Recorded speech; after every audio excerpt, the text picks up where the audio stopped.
So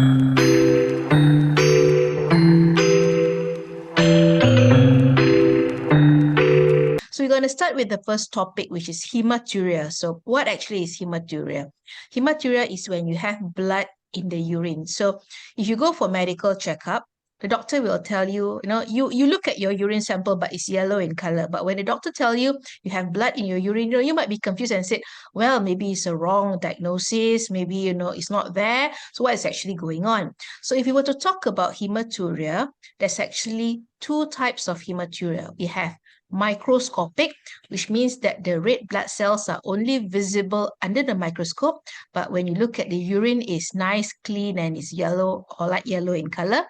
Gross hematuria is the visible hematuria. As for this instance, the urine is red. We can see over there, if it's 25, 0.25%, 1%, 5%, the higher the percentage is, the more red the urine will look like. And it can be painless when you pee to get such urine, or it can be painful. So what is important here is that most of us, if it's not painful, we think that it is benign, or it is not important to take note. But please keep in mind that a painless hematuria is actually more dangerous than painful. Painful is because it's painful. You won't sit still. You will seek help. But if it's painless and it has been going on for a significant period of time, maybe 1 week, 2 weeks, or even more, or some patient comes to me and said, I have been having microscopic hematuria over the last 2 years, but it's not painful. I feel all right. I did not come forward to do further testing. So that is something that I want everyone here to change. It's for your own benefit, because there are certain conditions that is closely related to hematuria, either painless or painful. So if you have hematuria, the bleeding can be coming from the kidney, from the ureter, or from the bladder. So any part of this urinary tract organ can cause the bleeding. So if you were to present to a doctor to see you and you tell them that you have blood in your urine, they'll do the urine test again because they want to make sure it's not contaminated and it's genuinely there or it's persistently there.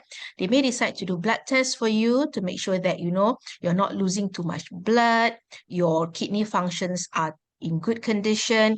They may proceed with ultrasound to look for the reason why you have the blood in the urine.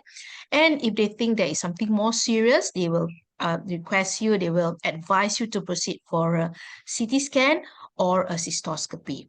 FYI, a painful hematuria is usually related to urinary tract infection. And how is that related to us ladies? First and foremost, the anatomy itself. If you were to look at the anatomy that we have over here, the urethra just below the bladder, for us ladies, it is much shorter than the men. So it's roughly about 1 inch or 2.5 centimeter. And when you talk about urinary tract infection, UTI, the infection is from outside, from around the genital area. So it's easier for the bacteria to move into the body because the urethra is very short. So for men, the urethra is very long. So it will be a long way for the bacteria to go in. So men is less common to get UTI. So if you were to look at the literature, 3 ladies against 1 man will get UTI. To get UTI once in your lifetime, it's okay. But to get UTI more than twice within 6 months or more than 3 times over a span of a year, then we call that recurrent UTI. Something serious might be happening inside your body. And as for us ladies, the perimenopausal group, the menopause group, UTI is more prone to us because after menopause or reaching menopause, the estrogen progesterone level is lower in the body. Because of that, there'll be dryness of the tissue around the urethra, around the vagina. The good flora in the vagina will be much less. The protection will be much less. So that can also predispose us to UTI. And, if you get UTI, what are the signs and symptoms? We're going to discuss that later. Let me just talk first about hematuria. Okay, when you talk about painless hematuria, it's actually very dangerous. It is more dangerous than painful hematuria. These are the common things that can cause painless hematuria. someone might have kidney cancer, as we can see from the CT scan image over here in the red circle up here. They may have a very big stone in the urinary tract causing the kidney to swell up, or they might have bladder cancer. So if you have family history of cancer, your parents, your siblings, your close relative have cancer, your chances of having cancer is of course higher than those who do not have any. Right? So if you fall into the high risk group, please, please, please seek for medical attention. So when you come forward, the doctor may, suggest you to do a cystoscopy, which is inserting a camera into the bladder. Cysto is bladder, scopy is scope. So if you have hematuria, these are the common things that may happen, that may have happened. You may have cystitis, which is inflammation of the bladder. This is more like a chronic infection. You have UTI again and again, you may develop erosion of the bladder wall.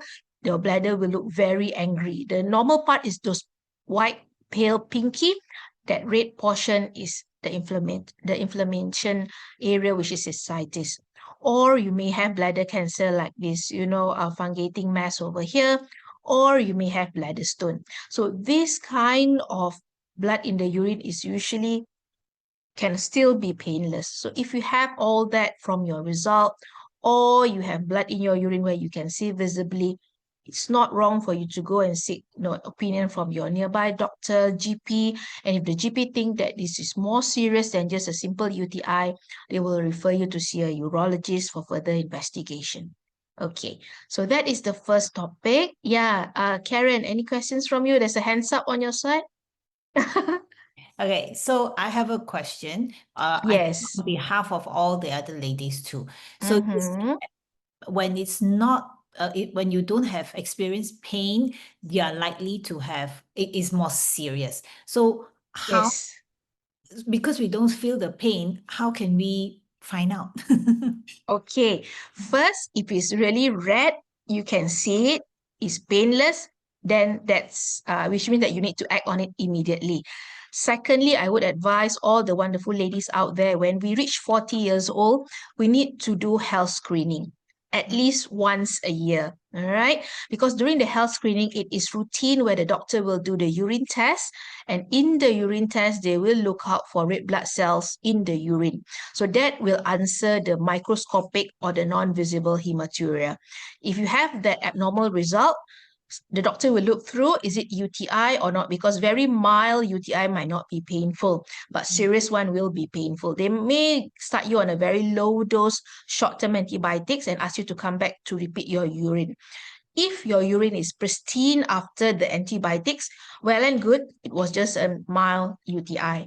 But if the red blood cells are still present, then that is when you need to act promptly to see a doctor or see a urologist for further investigation like ultrasound or even a scope inside the bladder, depending on your risk factor. Yeah. Okay, thank you. Yeah, so health screening is one way that you can identify. Yeah, yes, Karen, you have a question? Yeah, I have a question. Actually, 3 years back when I did my endoscope, right? The doctor did check my urine as well, and the same thing. He asked me, he sees some blood in my urine, but said my urine was clear, so I wasn't sure what was that. So I say I don't have any pain. He asked me. Then after subsequently, 1 year later, I went to did another overall body checkup. The doctor never mentioned anything. So for this hematuria, right? Usually by the time when we detect I'm having it, actually at the time I already have the pain, right? Otherwise, if like there's no pain, we will not go to check our urine, right? Correct. That was why it's important for us to go for the yearly health screening, especially once we hit 40 years old. It is good for us to do a full body checkup to see is there anything wrong, because hematuria can also present as painless hematuria, which is not visible to the eye. Is that a persistent problem, or it will recover itself after a short while? If it's just a mild infection, it will recover by itself. But if it's related to more serious things like stones or cancer, it will be persistent over a long period of time. Oh, I'm planning to go to do another round of a body checkup. What is there any kind of a specific test that I may request the hospital to test for me? Okay, you request for a urine test, which is usually standard. Second, you can request for an ultrasound of the abdomen and also the pelvis, mainly the tummy area ultrasound. They call it the abdomen pelvis ultrasound because the ultrasound can look out for stones, can look out for any cancer or any swollen kidneys, or if you have any, swelling in your pelvic organ, like your ovaries that might be, sitting on the bladder, slowly causing irritation to the bladder. That's why there's there's blood in your urine. So those two is good enough. On top of that, if you're also doing blood tests, you can also check for your renal profile, which is your kidney function blood test. So kidney function blood test, urine test, ultrasound of the abdomen and pelvis. Those three things are good tool to screen. Is there anything serious going on related to your urinary tract? Oh, okay. Thank you, doctor. Welcome, Karen Kong. All right. So any more questions about the first topic for today? Blood in the urine? Okay. It's all right. We can always come back to the topic later. Let us go to the next topic, which is urinary tract infection. All right. So what is it about UTI? I've mentioned earlier, UTI is when the infection is from outside getting inside our body. So the bacteria can be coming from the skin, can be coming from the rectum, it enters the urethra. So as you can see down here, if it's just the urethra, it is called urethritis, which is inflammation of the urethra. Higher up, bladder, ureter, kidney, you have all the itis, which is related to inflammation. So how can it go up all the way to the kidney? This is because if you have urethritis, it's not treated, it will develop into cystitis. If you still ignore the symptoms, you do not come to seek medical attention, it will go higher up to the ureter and then it will finally reach your kidney. So when it has become pyelonephritis, of course, the infection has set into your kidney. You can have abscess in your kidney. You can have very high fever, severe loin pain. You'll be very sick. So it's important for us to know what are the early symptoms that you can look out for so that we can avoid the infection from going higher and higher. Okay, and as we know, early treatment is always better because, the recovery will be faster. So if we look at the symptoms of urinary tract infection, I'm sure all of us has at least gotten once UTI throughout our life. Why don't we just run through and see, are these symptoms something that we are all aware of? Okay, so first, you can have blood in the urine. You can have painful pee. It burns, it stings when you pee, either initially when you start to pee during the passing urine or at the end of it, and you also have lower abdominal pain. It's not so much like period pain, but the pain is mainly when you want to pee, or sometimes it can also be persistent. It's not related to your menses, that can be early sign that you may have urinary tract infection. And on top of that, if it goes higher, you can have loin pain or back pain. Frequency is when you tend to pee more often than usual. But you feel like you want to pee, but when you go to the toilet, nothing much is coming out. You have that urgency, you have the rush, the feeling to rush, needing to pee, but oh well, nothing much is coming out again. And also that is very disturbing. It can disturb you when your daytime, during your working hours. It can disturb you when you're sleeping. You can also develop fever if the infection has gone into the bloodstream. You can have chills, rigor, the color of your urine will look a bit cloudy. You can also feel that, the smell of the urine is very unpleasant. You have feeling of incomplete voiding, which means that you have passed urine, but you still feel there's something left behind. You tend to, strain, push, but nothing is coming out, but the sensation just refuses to go away. And in some condition, if, the infection is very bad, that's traveled into the bloodstream. You can have nausea, vomiting, or also confusion. So we don't want it to reach till the stage where you are confused because of UTI. Confusion for UTI is very common for elderly. So, if you are taking care of an elderly, out of nowhere, your mom or your dad lost consciousness and you think it's related to stroke, if the doctor will, first and foremost, will do a CT scan of the brain.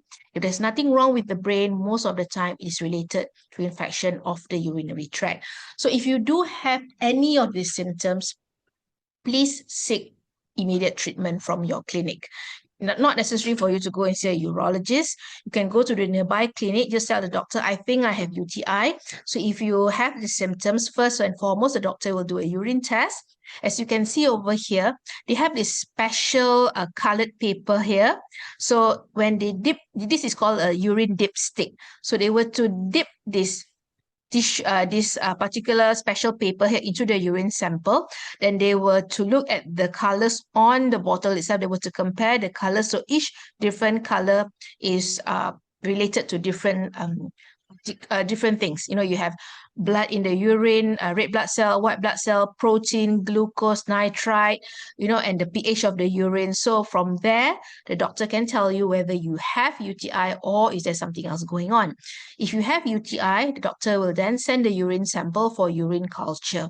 So in urine culture, the urine sample will be spread on a Petri dish over here with the medium. It will be left for a few days to wait for the bacteria to grow in the culture plate.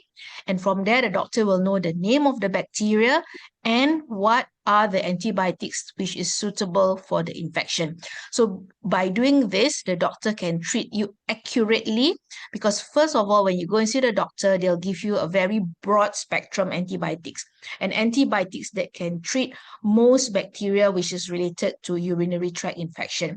But if you have recurrent UTI, you may have developed resistance to certain type of antibiotics. So for example, bacteria A is usually, can be killed easily with antibiotics A. But if you have been taking A antibiotics so many times, the bacteria A might not be killed by antibiotics A. You may need to choose B or C. So how does a doctor decide? That is based on the urine culture. If you get it just a one-off thing, it's okay. But if you tend to get recurrent urinary tract infection, it is wise for the doctor, or you tell the doctor, this is not the first time I'm getting UTI for this year. This is the second time, or maybe even more, request for a urine culture. It's just that the result doesn't come back immediately. It takes about 3 to 4 days because we will have to wait for the bacteria to grow on the culture dish. All right. So if it's UTI, antibiotics.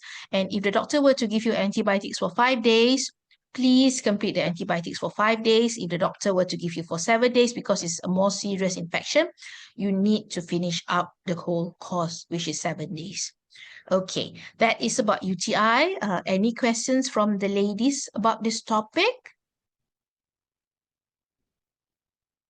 Okay, I guess everyone is very familiar with UTI. We have one dog, Karen. Yes. Yeah, Karen Kong and Grace Lee. Karen Kong. Yes, Karen Kong. It's me again. Is it No true problem. that cranberries can help to reduce the UTI problem? Okay, cranberry, it must be taken at the right milligram, because if you were to just drink cranberry, that's not extract, which means that it doesn't have the active property or medicinal property. But if you were to go and purchase outside, they have sachet of cranberry or they have tablets of cranberry, which is more concentrated, then yes, that can help with urinary tract infection. To avoid you from getting urinary tract infection. But if you just buy those drinks, those carton from Jaya Grocer and start drinking, it is not really as potent as those tablets. So yes, it can help. But again, that is for prevention. If you do have UTI, cranberry is not the way to go. You will need medicine to clear the infection away. Yeah. Yeah, can I just add on to that? It's also, you need to be very careful what you buy, because a lot of them are high with sugar, which is already not good. So prevention exactly what the doctor said, is not a cure if you already have UTI, and make sure to buy the best quality, which is very hard to get in the market and is truly very, very expensive. I agree with Karen. And on top of that, if you do have, things like diabetic, that can also predispose you to UTI. If your sugar is not well controlled, then you tend to get infection easily. And in patient with diabetic, the infection can spread pretty fast. It can go up to the bladder, go up to the ureter, go up to the kidney. And once it has reached up to the kidney, oral antibiotics will usually not work very well. You will need to be admitted. So that is not very pleasant, because we know that the infection started from down below. If you have treated it before it actually went up to the kidney, things will be easier. You don't have to get yourself admitted. You can just, take the oral antibiotics at home. So it's important for us to be aware of the symptoms. Well, first, I usually tell my patient is that if you feel a bit uneasy that morning when you pass urine, first of all, drink water. Okay, drink about 1 liter to 1.5. By evening, if the sensation, the uneasiness is still there, you can also go to the pharmacy to purchase Ural, or you have UTIs in the pharmacy. Just tell the pharmacist that you feel a bit uneasy when you pass urine. They can give you those urine alkalinizer. It alkalinizes the urine. In very, very mild irritation of the urinary tract, the feeling will go away. But you have drank enough water, you have taken, the urine alkalinizer. After 24 hours, you still feel that the sensation is not pleasant, you are still disturbed by it, then it's time for you to go to your nearby clinic to do your urine test to confirm what is actually going on. I do have a probiotic, which I actually advise my patient to take if they tend to get UTI very often. It is to prevent UTI. I forgot to put up the picture, but I think I will send it to Karen later, then Karen can blast it in the group. Is that all right, Karen? Yes, no problem. I'll just send it because this tablet, it has cranberry extract, it has vitamin C, and also probiotic. So some might say, oh, I'm taking probiotic, so do I still need to take this particular probiotic? So I've consulted a few consultants, and they said different part of our body has different pH. So different pH, so different groups of good bacteria or probiotics stays or grow in those areas. So the tablet which I am keen to introduce is for probiotic in the bladder. It's called AB Care. So it's a capsule. So you take it once a day. So one box has 30 tablets. So to build up the probiotic in the bladder, you take 3 months all the way. Then after 3 months, you rest for 4 months and maintenance for 1 month. I'm not saying that it's 100% potent, but more than 70% of my patients do not come back to the clinic after 2 or 3 weeks. So I assume that they are well, because I did tell them, try and take the probiotic. If you feel unwell, do come back. But most of them are happy back at home and do not see them for follow-up anymore because they are fit and well after the probiotic, which makes me very happy because I know that the medicine works. So, and by then, I believe that, if it had helped a lot of ladies, so to those who still needs it, you can purchase it from the pharmacies outside. Okay, so next topic. Oh, sorry. What do we? Can Yes, I share Karen. one Yep. story with the ladies? Is that Yeah, okay? sure. Go ahead. Yep. Okay, so I some of you knew I met up with Dato Rasa Diba, who is a paraplegic. So she is from waist down. She has no more sensation, and she shared with me this, which I think is very important. When she had her UTI, she did not know because she got no sensation. She had no idea what was happening, and so the infection went so badly that it affected her internal organs, and she was hospitalized for, I think, for a very, very long time. So for those women, the problem is a lot of us ignore those signs. And what we are trying to drive with a good doctor here and I is that we got to be very mindful. Listen to that, suddenly, why am I running to the toilet? Why am I having some funny smell, or it's itchy, or all these kind of things? You got to be aware, and not because we Asians tend to say, oh, this is oh, this is not important anymore. So you ignore the problems. So please listen to your body and don't ignore it. Then thanks, Doc. Thank you so much, Karen. Yeah. So for those who belongs to the paraplegic group, they are more prone to infection because they cannot feel, they cannot sense the early sign of it. But if they're very cautious, they will know that the urine smells funny when they empty their bladder, because most of them are either on a catheter with the urine bag all the time, or they do the catheterization every 4 hourly to empty their bladder. So if they're very familiar with the normal urine smell, once it starts to smell a bit weird or the color become a bit cloudy, then they will know that those are the early sign that they do have UTI. So if you're taking care of those who are dependable on urinary catheter, keep an eye on the urine color. All right. If it's a bit cloudy, ask them to drink water. If it doesn't go away, or they tend to have diarrhea, or the smell of the urine is not very pleasant, then those are the early signs that they need treatment for their UTI. Okay, next topic, urinary incontinence. Okay, urinary incontinence is actually very common, but the number of ladies that come forward to seek for help is very few. This is because, they think it's an aging process. They think, oh, my grandma has it, my mom has it, my auntie, my neighbor next door has it too. So maybe it's something that I just have to live with for the rest of my life. This is not true, all right? Because, that perception is completely not valid anymore. We have, medical treatment, we have surgical treatment that can help you with urinary incontinence. So what is actually urinary incontinence? Urinary incontinence is involuntary loss of urine, which means that you are doing something, you leak urine, you need to go to the toilet, you leak urine, you are just sitting doing nothing. When you get up, your pants are wet. Those are what we call urinary incontinence. It's something that you're unaware of. You're unable to control it. So if you have urinary incontinence, you need to see the doctor. The doctor will ask you a few things. They need to know which type of urinary incontinence you're suffering from. This is because different type of urinary incontinence, there's different treatment, there's different costs to it.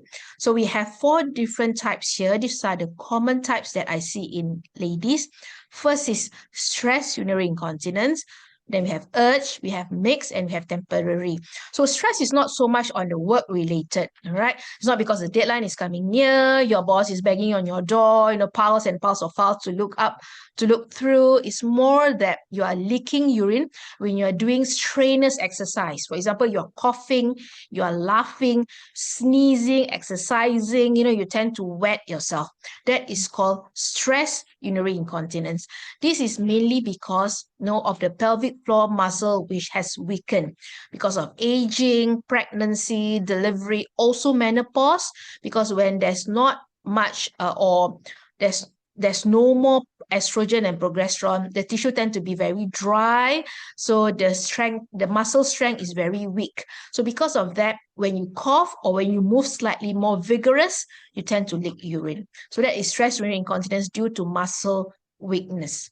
Second is urge incontinence. So what about urge incontinence? It is incontinence when you're rushing to the toilet. You could not get to the toilet on time. You're at the door, you just feel that you really need to pee and you accidentally just wet yourself. So that is urge incontinence. So urge incontinence, there is a bit of a weak muscle component, but most of the time it is due to a very twitchy bladder, which means that once the bladder starts to contract, it refuses to stop contracting, or you have something which we call an overactive bladder, OAB. Overactive bladder is when your bladder has a mind over you. Because in a normal scenario, you feel that you want to pass urine, you can still hold it and reach the toilet, open your underwear and everything, and you pee comfortably. But those who have urge urinary incontinence, one, they have the sensation they're unable to wait any longer. They need to rush to the toilet. If they don't get to the toilet on time, they will pee in their pants. Sometimes they just have droplets. Sometimes they end up emptying the whole bladder. Because a patient of mine came to me and said, "Doctor, I was pushing a trolley in Lotus, just finished my grocery, and out of a sudden, I just feel that I need to pee." I was unable to reach the car. I was unable to go back to Lotus. I wet myself in the parking lot. So she said it was very embarrassing. Everyone was looking at me because I was wet. They could see that my pants was wet. People who do not understand what is going on, thinking that why this old lady, or this senior lady could not even hold her bladder. So she said it's a very embarrassing situation. It's very difficult for me to go out for social activities. So, urinary incontinence is not a disease, but it causes, your quality of life to be affected. You do not want to socialize because, you don't know where's the toilet. Sometimes when you start moving, when you go for dancing class or Zumba class, you leak urine. So it's very unpleasant. So please come forward. There's treatment that we can offer you. And, mixed urinary incontinence is when a lady has both. She has stress, she has urge incontinence. So it's very debilitating, very demotivating. So if you know someone who's been suffering with urinary incontinence silently, please ask them to seek help. Because, with the advancement that we have around us today, there is treatment for every disease, but what is important is for them to come forward. So how about temporary? Temporary is when you have UTI, you leak urine, you treat the UTI, you'll be okay. So that is related to a disease. But again, treat the disease, the causative factor, and the incontinence will get better or will go away.